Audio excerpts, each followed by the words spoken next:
Life is all about relationships. Lovers, family, body, or money. How satisfied you are can be completely explained by how you relate to things around you. This is Sophie Jaffe, and together with my husband, Dr. D. Jaffe, we are here to explore and teach you how to maximize your relationships and achieve a happier life. Let's get ignited.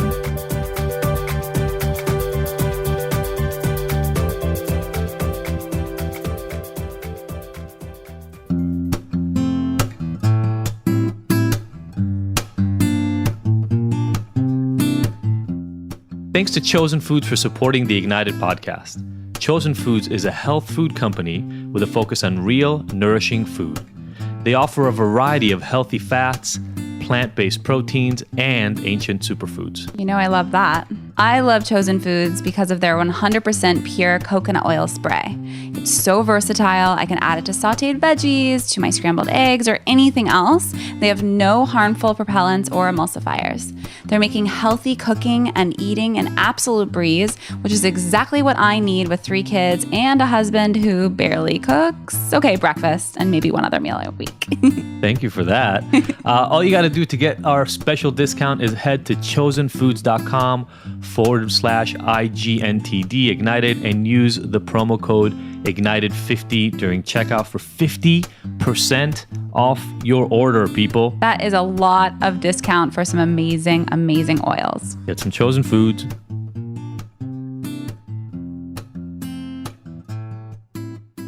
Hello and welcome to this episode of the Ignited podcast. I'm D. Jaffe. And I'm Sophie Jaffe. And we're coming to you today with one of those topics that I feel like I would have been completely unaware of or completely not open to before, maybe not even meeting you, because probably meeting you, I wouldn't have been sitting around talking about Dharma. Right. But definitely after spending, what is it now? Are we on our 14th year? Yeah, we are. Hello. 14th years. Now being in our 14th year, it's kind of, I just take it for granted that we're going to be talking about these sort of things. So yeah, but in your languaging, if we're saying like mine versus yours, yes, Dharma is more like the spiritual wording for it, but I feel like you're very much into like your life's purpose. Totally. And like being on your path and 100%. So it's the exact same thing. It's just a different word for it. Totally. Yeah, I'm just saying. Yeah. Like the word Dharma would have not exited my mouth. Sure. And we actually talk about that quite a bit in this interview. I talk about the physics and how that's changed. And yeah, this was a very, very fascinating conversation. Actually, yeah. I like the direction it took. Yeah, kind of our view of the universe. And as usual, obviously, I bring the more kind of science-y, rational kind of piece to it, but yeah. it works really well with women in Dharma who are our guests this week. Yeah, they're super lovely. This conversation actually kind of reminded me of the one we did with Energy Muse, the crystal ladies. We love them so much. So go back to that Energy Muse crystal episode if you're curious about crystals, but you also want to hear a scientific base on it, because I think that's the uniqueness that our podcast brings as a D&I's individual, unique perspectives on this kind of stuff. And because you really want data and you need to look at the literature. Yeah, I really need that scientific data. Makes my heart just palpitate, you know? Is that a good thing? I don't think that's a good thing for in a your heart good way, to palpitate. in an exciting, in a positive, exciting way. Yeah, like, ooh, gets me going. Sophie gets hot when I give her scientific papers to look at. Hot and bothered and like want to throw up, yeah. No, yeah. Or fall asleep. Or just flat out fall asleep. Yeah. I wanted to thank a few people. First of all, because I feel like we haven't thanked this guy in a while. And so if you can talk about how you met him and all the beautiful things about him. But, you know, the ad music, and the music under Sophie's philosophy ad in the middle and the Chosen Food piece you heard earlier is all around Kevin Paris's music, which we love. Shout out to Kevin Paris. We're gonna, Kevin. I met him at a few different get-togethers with friends in Venice, and I mean, obviously, we're gonna have a link to his profile. His music is just enchanting.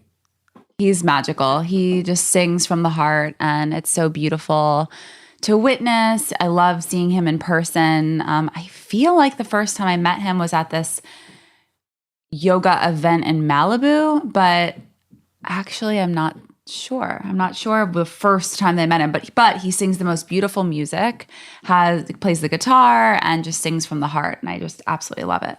Yeah, it's So you guys just see, like, he has the intro music for it that you hear it every single time. That's Kevin. He let us use that. we were going to use the same song for like every piece of music in this, and then it got a little repetitive, but I still loved it. it's amazing. Just go.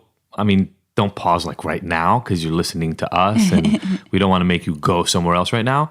But actually, you know what? Take a screenshot of this and tag him so that he knows that you're listening to his music, and then go check him out. Yeah, at Kevin Paris Music. I think at Kevin Paris Music. Yeah, he is the shit. That's just pretty much the only way to say it. And in the good way, as Sophie mentioned earlier about throwing up. So I just wanted to say that, and then I wanted to give a shout out, to those of you who share about the podcast, and we love when you guys share your thoughts with us, and this is one of those things that we just like seeing how this affects you guys. So we got on Instagram, Mandy, Sally, Ralph. Those are three first names, Mandy, Sally, Ralph. Thank you so much. She just shared our Following Your Intuition and Finding Your Purpose podcast as one of my favorite podcasts. Thank you so much for listening. Thank you for paying attention. Again, the rest of you, just take a screenshot as you're listening, tag us, and tell us what made this important for you. Like, what is the revelation? What felt really, really good? What resonated for you about this episode for you? Because again, that's why we do it. And today's episode, as Sophie mentioned, is all about purpose. And yeah, honestly, I would say, wouldn't you say, Sophie, that's pretty much how I now guide my everyday. Yeah. Just higher purpose. What is it that you're doing? How is it contributing to the world? How are you leaving your mark? Your mark, but also the world improved by everything that you're doing. Right. Yeah. It's beautiful. It's beautiful to witness and watch, and also exhausting. It is also exhausting. Dean is nonstop. He's non-freaking stop. I'm sure you know that if you follow him, but he is like in the zone pretty much 24/7. It takes a lot for me to shake him out of it so that he can be present to the family. And I think that's one of the reasons I wanted to do a podcast with you. Yeah. Was so that we can do stuff together. Because if not, I'm so work / focus, change obsessed. Yeah. That I'll find other things to fill it in with. And because we do this, I get to spend hours a week with you talking about things I'd love to talk to you about anyway. Absolutely. But doing it in a way that doesn't, I get, it's kind of funny. I don't know. I think because of everything I've gone through, I've definitely felt like I wasted about 5 to 7 years of my life. Right. You're like playing makeup. Yeah. And I'm constantly catching up. That's not a good feeling, though. You're not catching up. That's like a perceived thing. Like totally. Your experience in jail, your experience being sober, all of those things you needed to shape who you are today. Just as we wouldn't be where we are in our intimacy and our relationship, practicing radical transparency, all the things that we're doing and who we are is because of what we went through. Like, I'm not even at a point where I'm like, oh, I regret what we went through at all. Yeah. I'm grateful for it. Yeah, it's kind of crazy to think about. Maybe you can flip that script. It's funny. I was talking about it at the weekly chat for the Ignited Hero program just yesterday, because this woman lost her daughter, and because through the loss of her daughter, she started getting involved in the addiction treatment world and harm reduction. And she went to this conference and got really touched because she saw these survivors who survived heroin addiction because of harm reduction. And it made her feel like, if I would have known about this before, maybe I could have saved my daughter. And so I think I'm definitely not the only one who plays what if I would have done things differently. But it's kind of crazy to think about it. We probably wouldn't be sitting here right now if I didn't do all those things. Exactly. If I didn't get arrested, if I didn't go to jail, if I didn't have to go to rehab, if I didn't get kicked out of that first rehab for using, like all those things, because I wouldn't have been at UCLA. You wouldn't have been sitting in the classroom, in that specific classroom at that exact moment. It would have been years prior. Well, I would have either never been there because I hated school when I graduated initially from undergrad, or my entire history would have been different and I would have finished graduate school 5 years earlier and never seen you. Exactly. So it is kind of insane. And you're talking about flipping the script. Flipping the script and just not being tied to your story in a way that keeps you stagnant or stuck in that story. Like that, by you being stuck in that story, now you feel like you have to work overtime. Like you don't need to work overtime. Yeah, I don't think it's a conscious thing that I feel on a regular basis, but I definitely, when I connect to it, I talked about it yesterday. You know, I mean, when I found my purpose and I realized that I wanted to first study addiction and figure out what happened, and then figured out that I actually want to go out and help people, it was definitely kind of like, how can I help the most people? Right. That kind of became Yeah, the thing. that And makes sense. I don't know that it was attached directly to the fact that I used to also sell drugs to hundreds of people. So I kind of had some direct impact on hundreds of people's lives in a negative way. Right. And I wanted to kind of flip that. Yeah, I think karmically it makes sense that you're just trying to kind of make up for what you did. Karma, Dharma, it all comes back around. So for our relationship tip today, we wanted to share, I just had a really magical experience with a good friend last night, and she's trying to get unstuck in her relationship. And they had a very traumatic past experience, and she still kind of has PTSD from it, hold the kinda.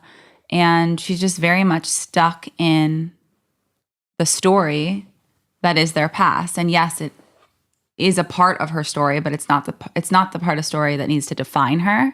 And I think that's really what we were working on last night. We had just like a little ceremony last night to just let go of all of that. And really what the theme was of the night is getting out of her comfort zones and their comfort zones as a couple. And the quote, "Life begins at the end of your comfort zone." I mean, in all ways, always, but especially in your relationship. It's so easy when you're with the same person for several years to just get complacent or stagnant. I think for sure in all your relationships. Again, we talked about this yesterday at the chat about people leave jobs or get stuck in jobs that they hate because they're not comfortable pushing through those edges. Exactly. They won't go and talk to their boss because they feel unworthy, or they leave the job because they can't bear talking to their boss about the things that are uncomfortable. Have an uncomfortable conversation. Exactly. And I think a lot of breakups happen that way. They're like, I don't want to go there. I can't possibly confront that situation. Or you get into your head about it and it's like misunderstandings. But really. And the crazy thing about it is that the hope is always that, well, I'll leave this person and then find one that does match. But then you end up not having the uncomfortable conversation in that next relationship, and over and over and over. Yeah. When in the end, you're gonna bring yourself to every relationship. Right. It's almost like your Dharma in a relationship. Like we were talking about in this later on, we talk about having several Dharmas. And I think you in your relationship probably have its own like practice that you need to do, and the thing you need to learn in this lifetime, and finally get it. Because if not, you're gonna have to keep repeating this. Totally, because people do such crazy shit when it doesn't just all work out. They'll you either ghost somebody and then you just disappear because you literally can't talk about anything uncomfortable, or then you do the really shitty thing where you start acting like an asshole so that they'll break up with you because you don't even have you're just avoidant. You'd rather avoid the uncomfortable conversation. Yeah. Or you just man up and talk about it. Totally. And I know a lot of guys that I talk to about this, about kind of show up, have the conversation. If the relationship ends, at least you know that you said what you needed to say. Cool. So that'll be the relationship tip for today. And while we're talking about relationships, you should check out our relationship course. It's a really, really beautiful course that we created when I was 9 million months pregnant. And Sophie has a really long pregnancy. People don't know this, actually. She's been alive for 27 million years after the 3 babies. Yep. That's probably what it feels like sometimes. It really does feel that way. But no, we made this really beautiful course finally at the end of our pregnancy with Noah. And it's all about the foundation, the tools that you need to have a healthy relationship with your partner. And it's super, super affordable. Totally. You can even pick the lowest price. It's kind of like a sliding scale. So if you want to pay for the most expensive, which is still only under $100, right? Yeah, absolutely. Yeah, so under $100 to pay it forward and pay for someone else who maybe can't afford it. And let's get the world doing this relationship course so we can all communicate better. Get it did. And if you're not in a relationship, but you want to make sure that you're ready for the next one and know how to communicate more effectively, sign up. That's seriously about attraction right there. If you want to attract a healthy relationship, you need to be it. You need to be whole. And taking this course will really help you attract that in your life. Yeah. So check out Kevin's music under Sophie Talking here for a moment, and then we'll be back. See you on the flip side. Bye.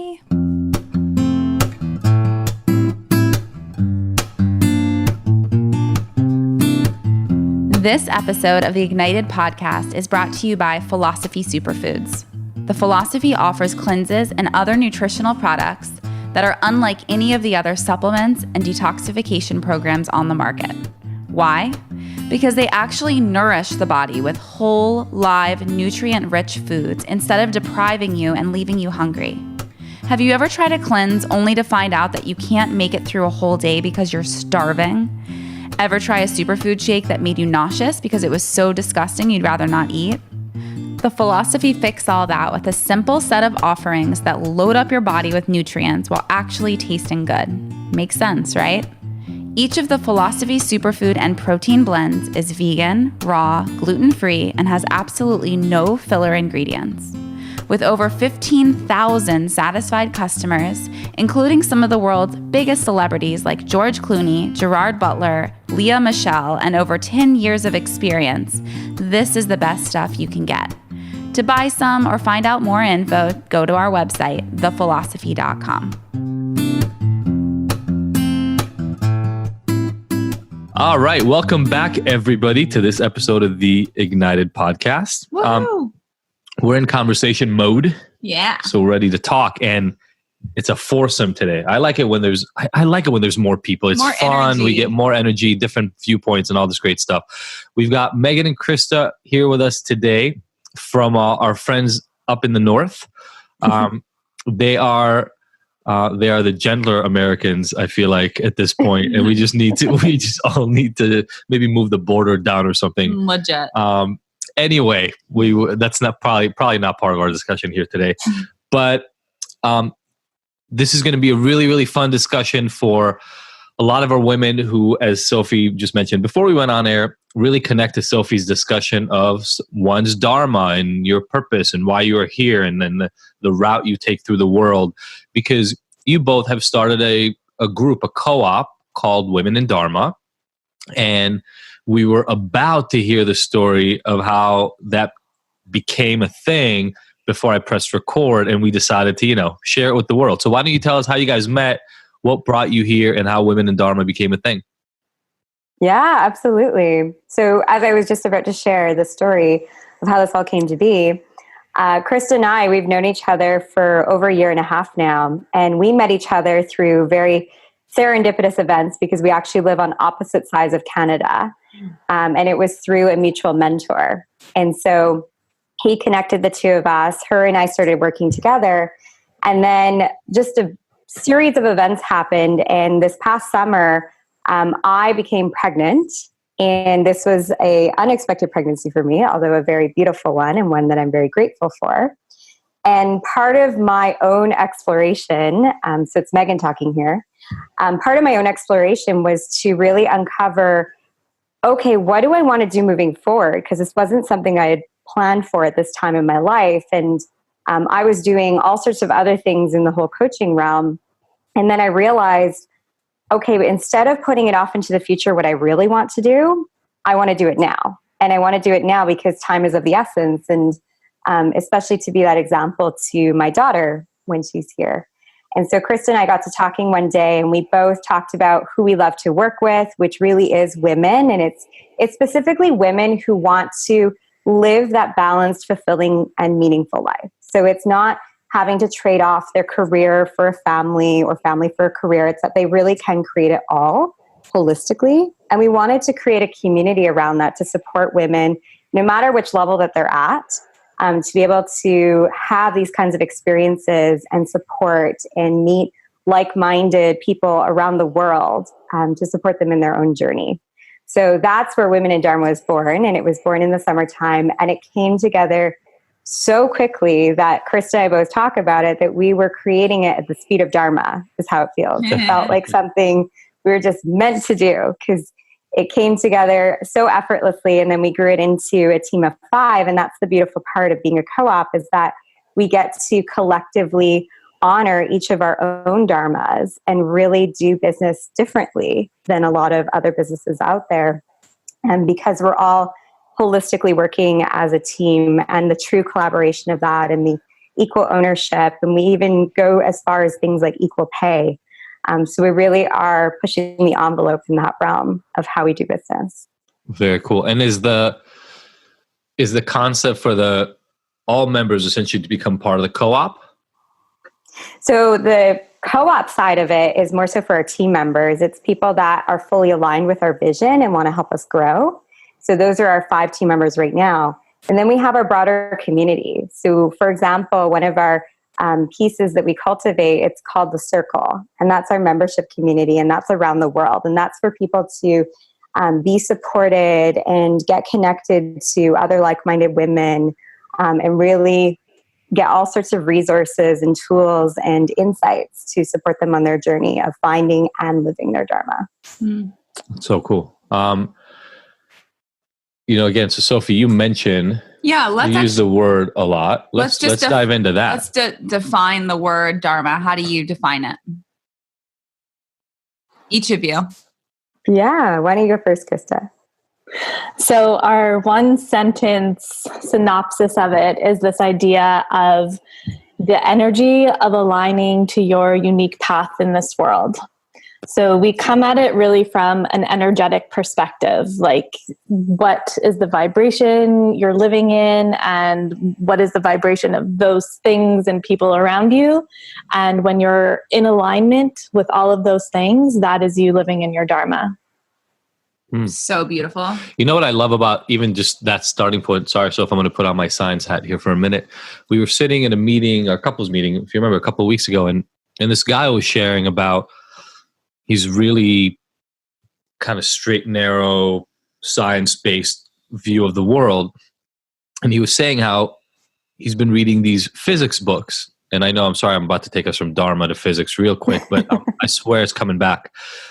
And he was saying, when he was growing up, he's probably about 10 years older than I am. So it was the same when I was growing up.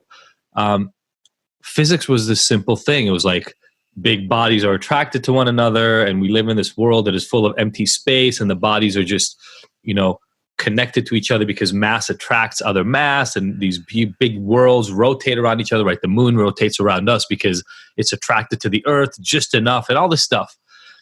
And as it moved, we started moving away from the typical conception of what the world is, what the universe is, what physics, what the world operates like. And it went all the way to, so Einstein brought up the idea of relativity.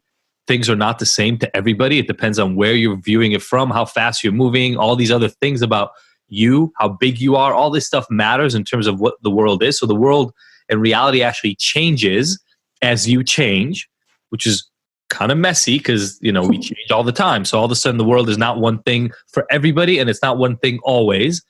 And now it's just insane. Now it's like string theory and quantum physics, and there are not, there's definitely not 3 dimensions, because as Einstein and others have talked about, there's at least 4 with time included as one of them. But now there's like an infinite level of dimensions in this universe, and the world is not even really just about bodies. There are these invisible string-like structures that connect everything together. And what the world is really doing is sitting in this like blanket of dark matter. It's full insanity. And the reason I'm saying it is, you were talking about Dharma as being aligned with the vibration of your path. And I think, honestly, like 20, 30 years ago, that would sound like the most woo-woo, out of nowhere kind of stuff.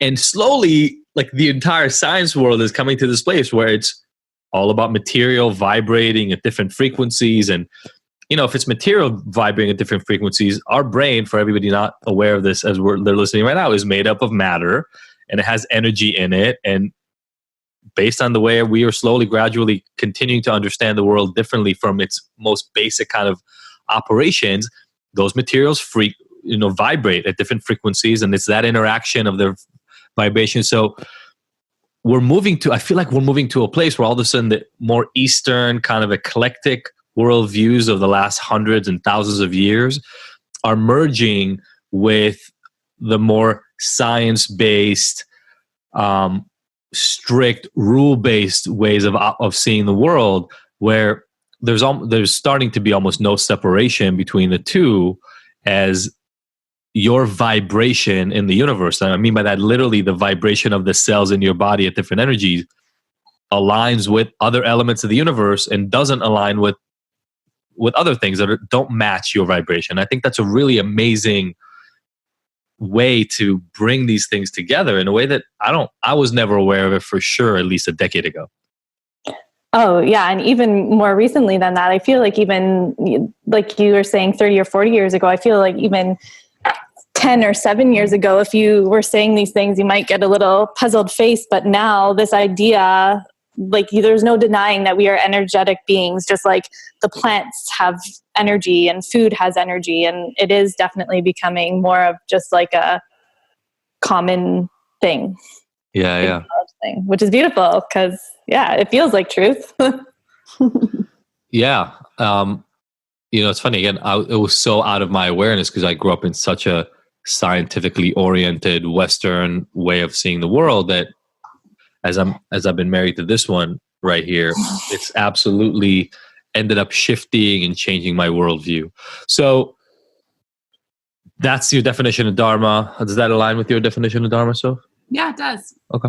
Yeah, living in your truth, and what does that mean, and how do you know? And I think that's like what we'll dive into here is just, I see the universe as always working for us, whether or not it's a quote good or quote bad thing, and that the universe is constantly trying to create order within us and help us to find our path and find our Dharma. And if we're not attuned, like there's so many things to get you on that path. And to me, it's like all about intuition. And if you aren't connected to your intuition, first of all, how do you even find your intuition if you've for so long been far away from it, right? Like that's like a huge thing for my clients and for anyone that I work with or talk about this kind of stuff with is like, okay, but how do I even find that inner voice? Well, I'm so bogged down by maybe anxieties and fears and things that make me question that inner voice that I can't even hear it anymore.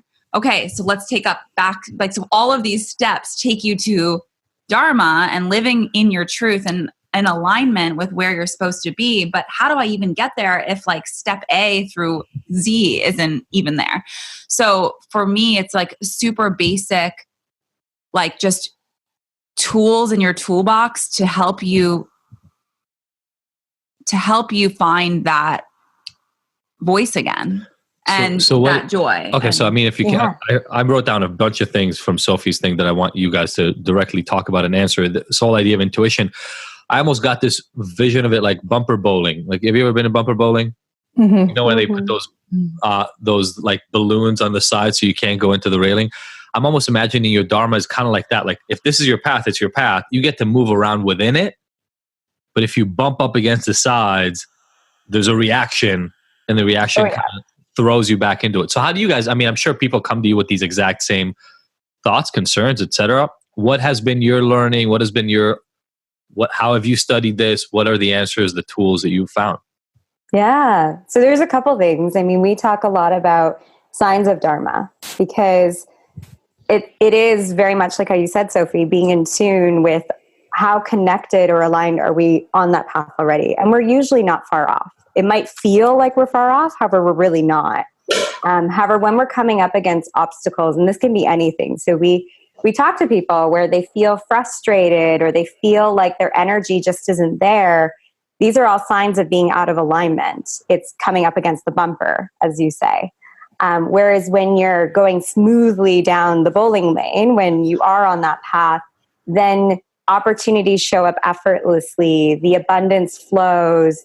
Your energy is just, it continues to amplify. So, you know, one of my biggest things, I come from the corporate world. And at the end of my day, even though I thought I enjoyed what I did, my energy was drained. It just was. And you'll hear this everywhere. It's the end of the workday and now I've got to go rest because I'm drained.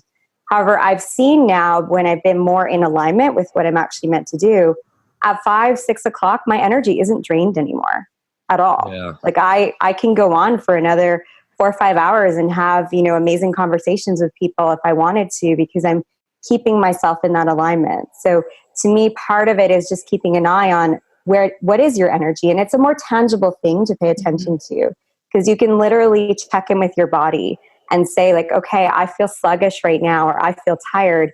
Chances are it's not the number of hours that you put in. It's perhaps the people you surrounded yourself with, or maybe there were conversations you had that day that were more difficult, or just not a match to who you are and your frequency and your vibration. I think that's really important, especially because you're pregnant, like moving into, there's all different things in your life. Like now I'm a mom to 3 kids. Like what? Like I don't even know, like I blinked and that just happened. And that is part of my Dharma. Like I feel very aligned and true in that I am meant to be a mom and I am meant to mother these children and they are meant to teach me. And at the same time, I have other dharmas. How does that kind of relate? Like, do you think like there's one overall like living aligned on your path, or are there several different dharmas? To me, Dharma is like a category of things. It's, if anything, it's a category of you.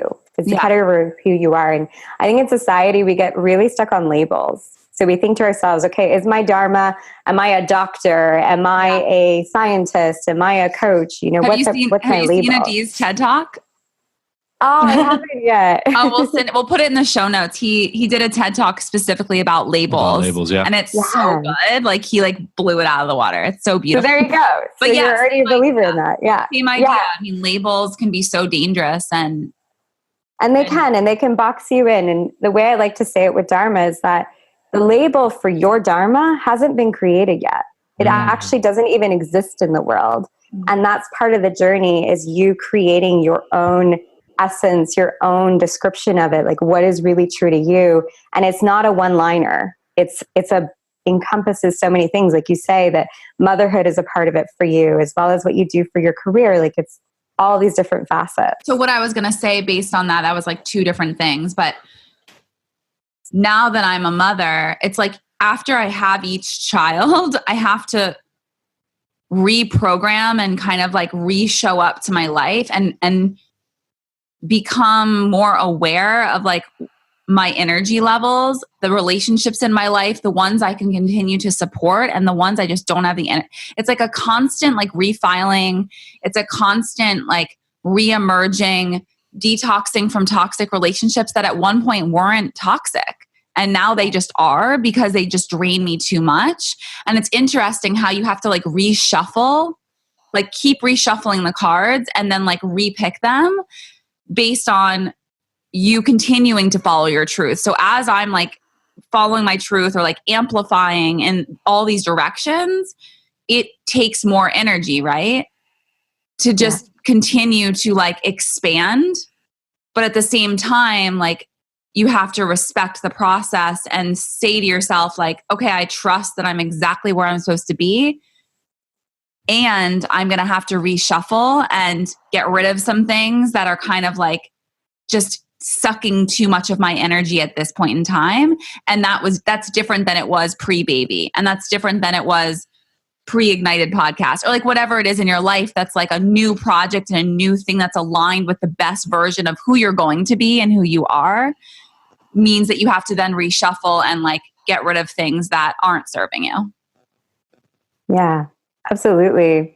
It's that continual process and that journey. And I think that's the reason why it's sometimes frustrating to people, is that we always like having the end destination. Like, how do I know that I made it? How do I know that I'm fully in my Dharma? And to me, it's an experience of being really connected to it and then being disconnected to it. And there's everything in between. So it's not about a final destination of, okay, now I'm in my Dharma and I'm there forever the rest of my life, because the universe will throw things your way to, as you say, continue to expand you and expand what you think your Dharma could be, because it wants you to be the best that you can and give as much as you can to the world. So do you guys think about it as a path where, again, sorry, I don't know. This analogy is now stuck in my brain. I'm not going to be able to let it go. Like where the beginning and the end are set like that kind of like bumper bowling thing where you're going to follow the path in your own wavy sort of way around it. But it's a almost predetermined track kind of from beginning to end? Or is it that through your actions in life and your ability to see where you are in terms of your match to your environment, the people, your energy, where your path is following, that path changes as you react? I would say it's definitely the latter, because I don't believe that there's like a final predetermined end, because we are free will beings. So it's as you just go along this path in life, every decision that you make and with what the universe is presenting to you, those choices that you make, your response to that, that's what's guiding you through your Dharma. Mm. Are you on the free will bandwagon, Megan? Very much so, because otherwise, and this is all just, it comes down to more of a philosophical belief, because different people are going to believe different things. And to me, I feel very at peace and comfortable knowing that I'm supported by the universe, and the universe is always looking out for me. So I do wholeheartedly believe that too, as Sophie, you also believe that. And then at the same time, yes, the universe is setting up things in my path for me because it wants me to go in a certain direction. However, at the end of the day, it's ultimately my choice. So it's ultimately my choice to choose. I might be seeing the signs and the universe wants me to go this way. However, I can ultimately choose, and I can also shift my way of thinking and being around that in order to get to, okay, actually, I want to stretch myself more here. And that way it doesn't feel like you're ever limited. Because to me, it's that balancing act. If you feel, okay, I'm just going to wholeheartedly follow the signs of the universe and that's it, and I'm not going to, make my own sort of empowered choices of where I want to go, then you end up following to the extent where you might actually end up in a place where you find that you're disconnected now, or you lose yourself in that process because you thought you were following these signs.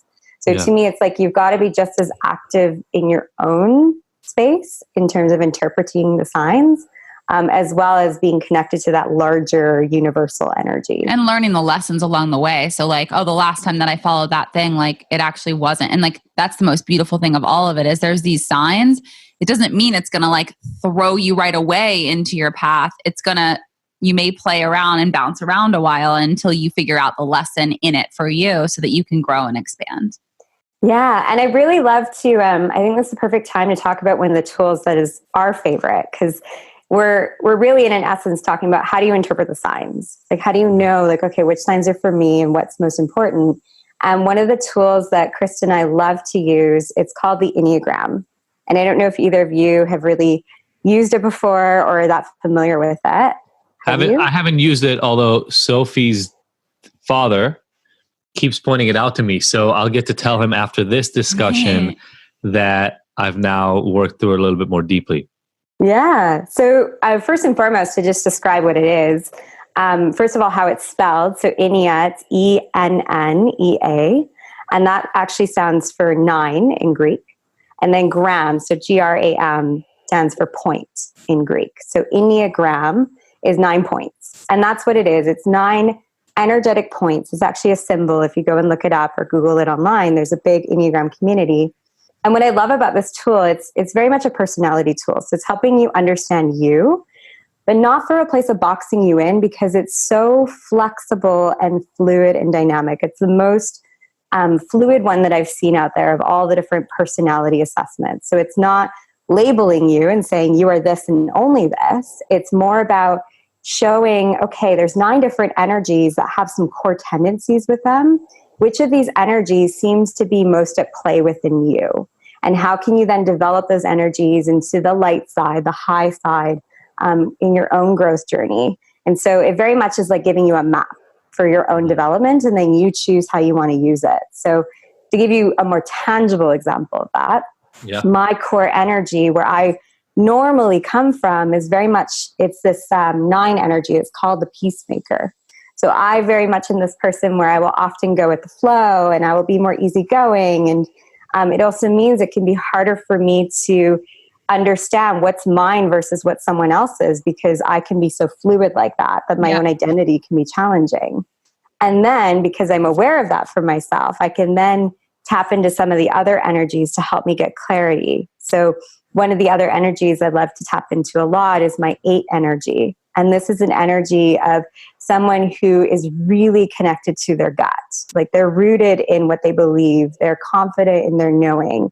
And they're very connected to making just instinctual decisions. So I can then tune into that side of myself. And how do I breathe that energy more to help me figure out more of my identity and what's really going on? I love that. And then how do you navigate the world knowing that information? It's the same as like astrology. If you get your entire chart read, it's like, oh, I was born at this exact time on this day in this location. These are some traits, like the stars were in this specific location at that time. These are the traits that like might feel familiar to me. It's not cut and dry. It just could be ways that you show up to the world. It's also ways that you can, by having that awareness, adapt yourself and be like, oh, I'm a Taurus. That typically has stubborn energy or bull-like qualities. What are the beautiful things to like? No, you don't have that. Who, me? You're not ever stubborn. Never. I was giving an example of someone who maybe... I just wanted to make sure that our listeners totally get that Sophie never has these tendencies ever. I'm not strong-willed at all. No. But you know, it's. I think it was really freeing for me when I found out like the full chart of like, oh, so this is the way that I handle communication. This planet is in Aries. Aries is a fire sign. It can be really okay. So now when I show up to a relationship that I love and we're going to have a conversation about something that matters, I need to be a little less fiery.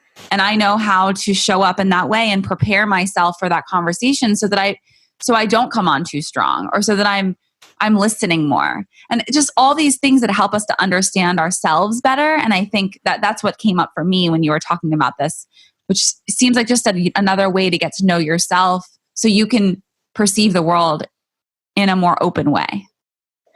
Totally. And the thing for me is that, so it was definitely an amazing tool for self-understanding. And then on top of that, similar to you guys, I've been with my husband now for just over 12 years. And that's an achievement.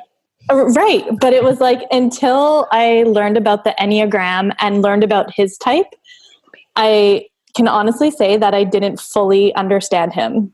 Like I just didn't get the way his brain worked because it's completely different from mine.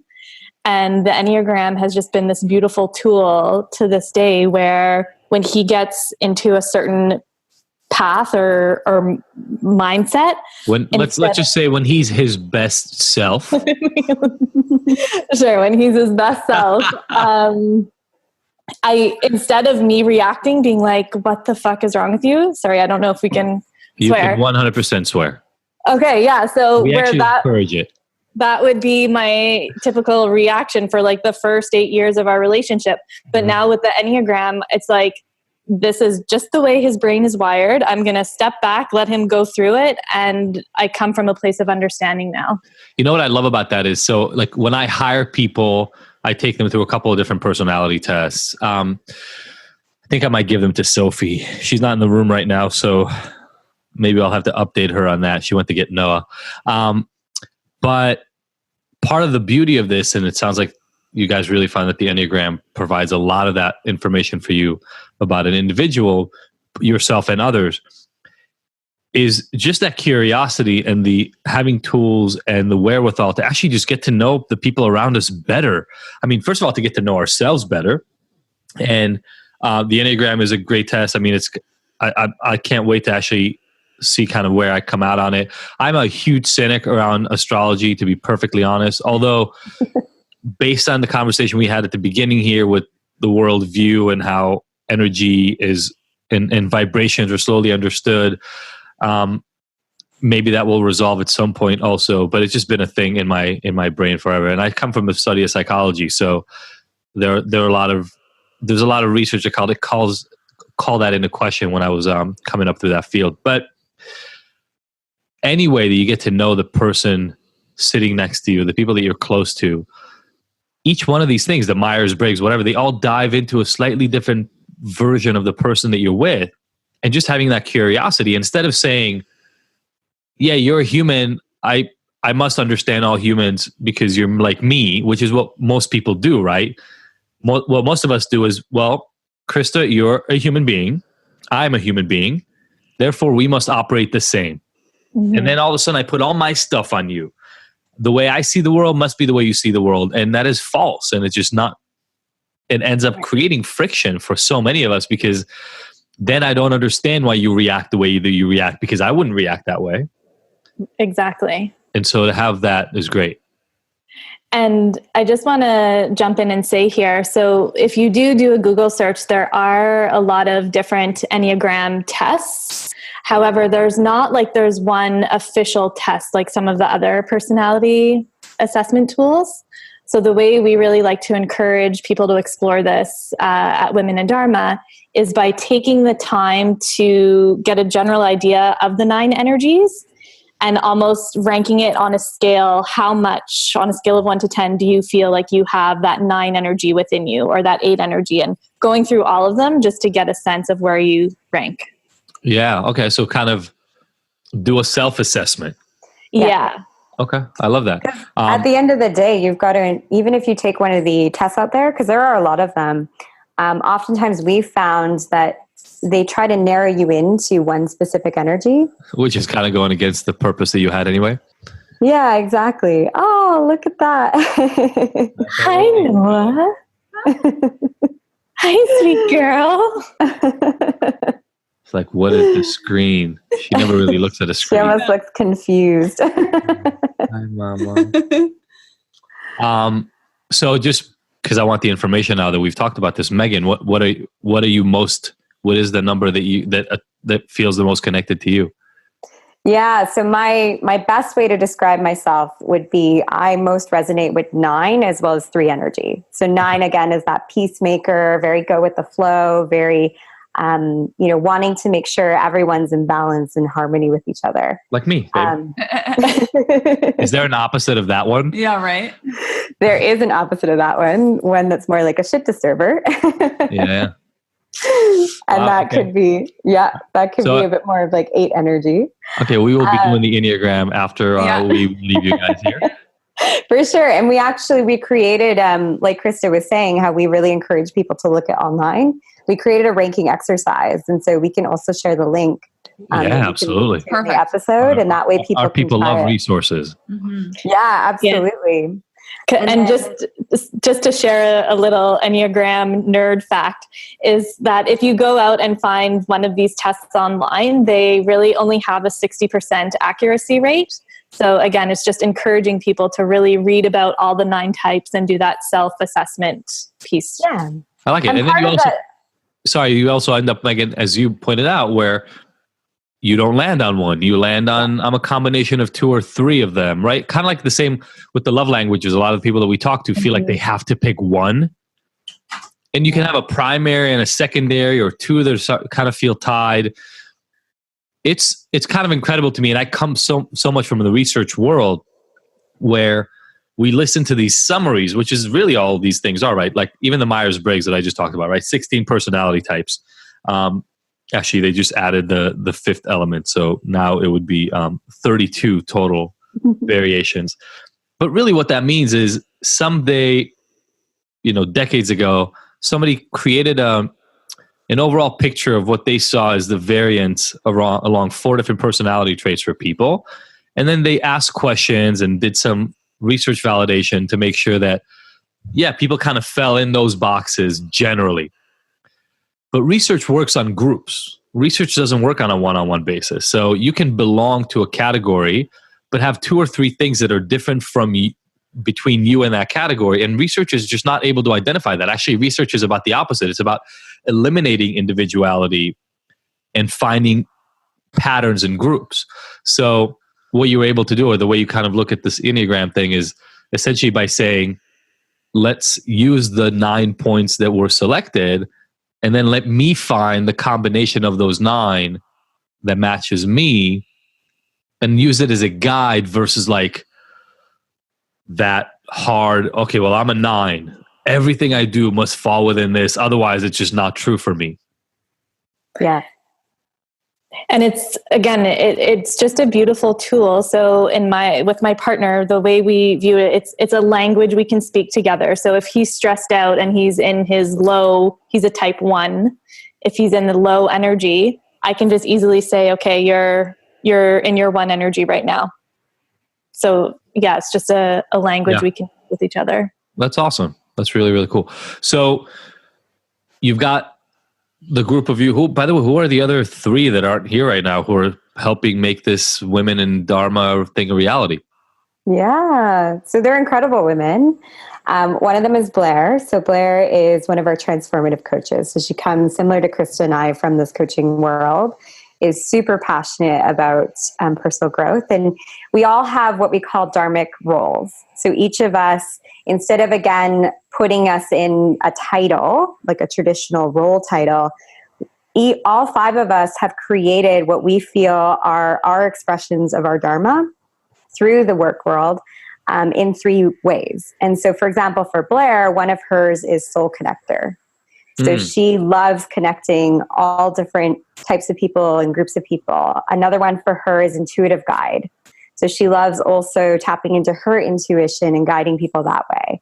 So that's Blair. Then we've got Dee Dee, and Dee Dee is a photographer who is also a storyteller, and she is brilliant. Like she's able to really draw out someone's story from a raw and real level, like what's going on underneath the surface, and then capture it beautifully through imagery. And then we've got Samantha, and Samantha actually happens to be my sister. And she's really passionate about this world of our relationship with our bodies and how if we're not loving our bodies or in a really connected space with our bodies, then it limits what we're actually able to do and put out into the world.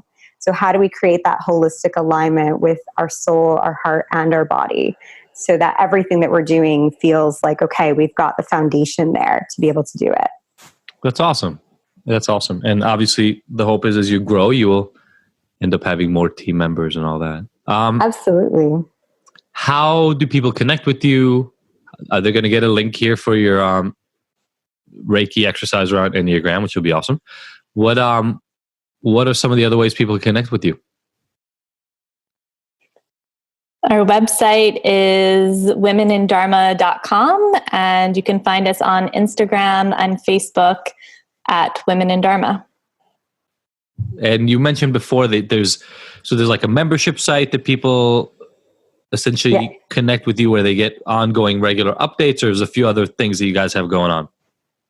Yeah, so we've got a few different categories of activities because, again, we wanted to provide lots of different options to people depending on what they're ready for. So if you just want to dabble and you want to explore, then we have our self-led opportunities. So our main one right now is the Circle.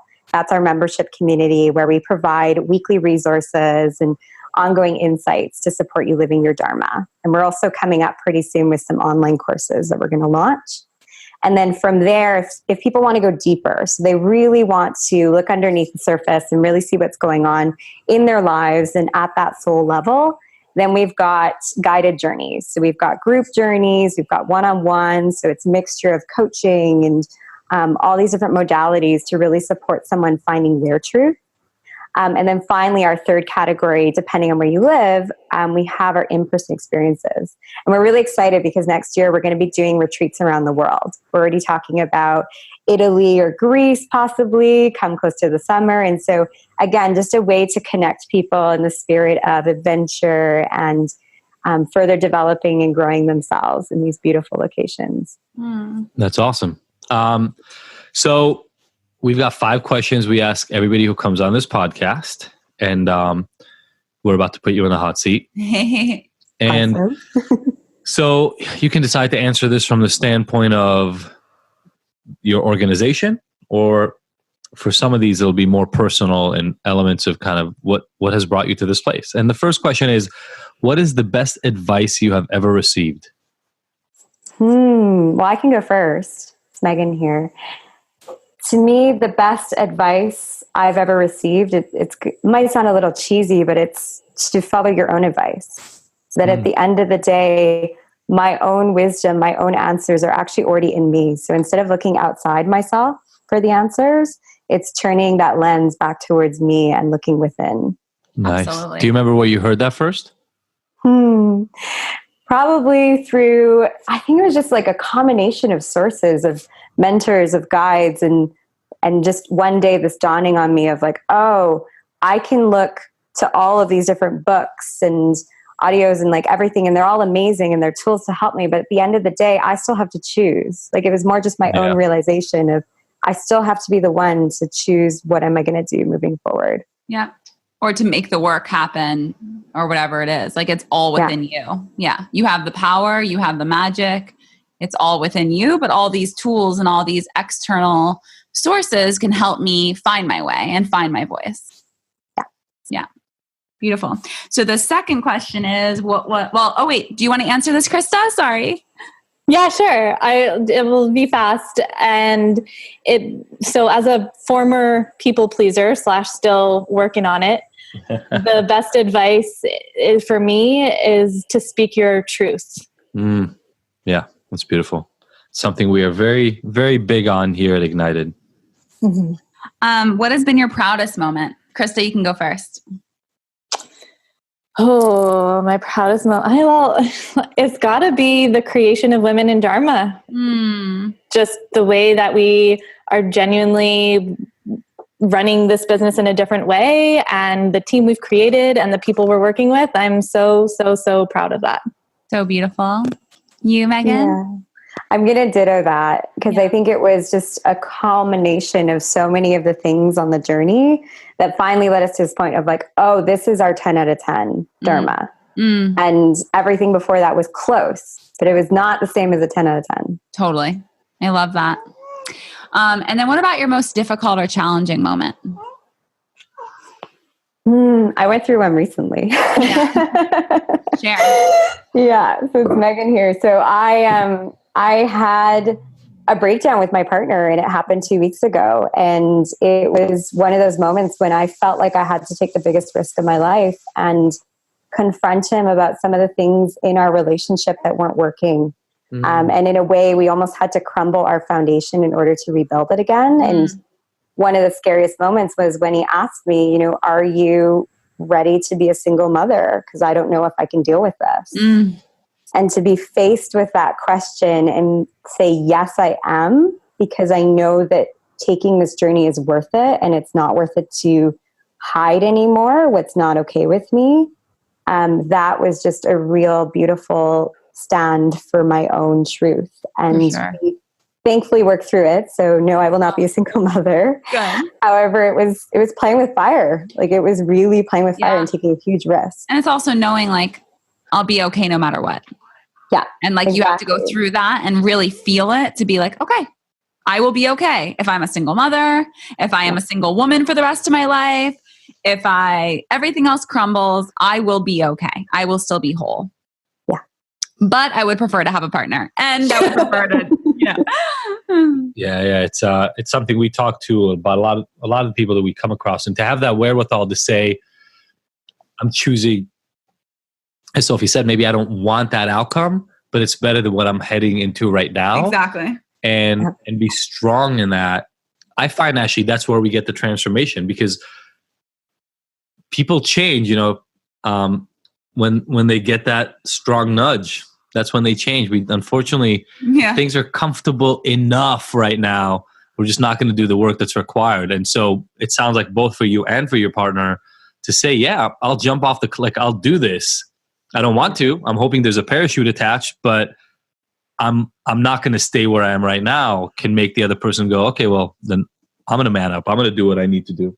Yeah, it's funny. I actually feel like now, like in retrospect, like the relationships the friendships, relationships in my life, from family to friends to, Adi and I, they had to crumble in order to be rebuilt. Like every close person in my life, from like my 7th grade best friend to my 13-year marriage, or not 13-year marriage, but 13-year relationship, we had to break up, friendship breakups. We had to fall. We had to think there's no going back. I'm fine and whole without this person, and then rebuild several years later, several months later, a few weeks later. And it's so true that sometimes you just have to almost let it die and let parts of yourself die in order to be rebirthed in a very healthy, like better way. But So in the hope that we don't have to die, right? We have to be willing to, but we don't have to, that we just have to be open to the changes. What is your self-care ritual? How do you get yourself prepared? What do you do every day to make sure that you're your best self? So this is a really practical one. For me, it's around my phone. I turn off all my notifications from 5 p.m. until 10 a.m. the next morning in an effort to just be truly present both with myself and my partner and give myself some space. It's a big one. That's a big one for me. Yeah. Wait, do you go in and you turn off individually all the notifications or? No. So if you're using an iPhone, on the newest iOS update, there's a new thing called screen time, and it allows you to program it in. Yeah. Really, that's amazing. Yeah. Awesome. Yeah. And if not, if you don't have that software, we've been doing airplane mode for whenever we can. So, sometimes it's from 5 to 8 p.m. while our kids are around and eating. Sometimes it's from 9, like it's always from 9 p.m. or 10 p.m. on until we decide in the morning to turn it back on. But airplane mode's a great way to do it, or like do not disturb, and then you can let certain calls come through. But it's just nice to just take a break and allow you to just be present to what is and what's real and not technology. Yeah. Megan, what do you got? Well, I feel so interesting because I've always had a very tumultuous journey with self-care in that I haven't ever had like a long-standing ritual. This is what I must do every single day. Rather, for me, it very much is more of like a check-in with myself on a daily basis. So it's not a constant action that I'm taking. It's more a check-in on, okay, what's going to be nourishing for me today? What's going to be most fulfilling? And I find that pregnancy actually has really brought that out of me more than ever. Because before then I would just keep rolling through my day and do and not check in as much. And so it's been one of the gifts actually of my pregnancy. You are very present to all the things and heightened during pregnancy. Like I found even like till 3 months postpartum, just that mama bear, that instinctual, like you are so much more sensitive to the world and like what's working and what fucking is not working. Like I was like, nope, you're cut out. Nope, bye. Nope. Oh, not talking to her anymore. Like you are so clear. Like I need to do what works for me in this moment and this baby's moment right now. Yeah. It's crazy. Absolutely. Crazy. Yeah. All right. Last but not least, this podcast is called Ignited. What gets you too ignited? What gets you going? What just fires you up? Krista, go. Ignited. Ignited. Oh man. Okay. So connecting with other women, I particularly love a group setting, like this idea of how women used to gather and circle and share and connect. That 100% makes me feel ignited. Yeah. Awesome. Second that. Megan? Yeah, for me, so one of my dharmic roles in Women in Dharma is called visionary. And the reason is because I love questioning why we do things and is there a better way? And that's what ignites me is when I see something that doesn't feel like it's working or that feels like it's off somehow. And then it really ignites me to go and figure out, okay, what might be a different way that we can do this? I love that. Awesome. Yeah, I love beautiful. I love that too. It's we've made that part of our life. Thank you guys so much for joining us. Yes, thank you. So glad to introduce our listeners to Women in Dharma. Mm-hmm. Any big upcoming things that our people should watch out for you guys? Well, we have a lot of creative endeavors on the go. One of them in particular, we've got some books on the horizon. So, for example, come December, I'm going to be writing a book 1 on my pregnancy journey and then more books to come. So we're out there sharing our voices. We're also creating a lot of really amazing gatherings. So we're going to create even more of that energy and retreats too, coming up for people that have that adventurous energy in them. And then our online courses. We've got some really fun and exciting online courses just to support women, again, living in their Dharma every single day. Awesome. That's wonderful. And the other thing too is I just want to encourage people that if they're hearing us talk about the Enneagram and start exploring it, and they kind of want someone to just navigate all this information with, reach out to us, because we love helping people figure out where they might stand. I like that. Thank you so much. Thank you, ladies. Yeah, thank you both. Thank you. Guys. And, Thanks. we look forward to following your footsteps and see what's going on. Thank you all so much. Thanks everybody for tuning Same in. to you guys.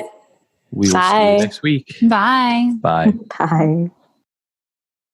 Thank you everybody for listening to the Ignited podcast. We were so happy to have you along for this ride.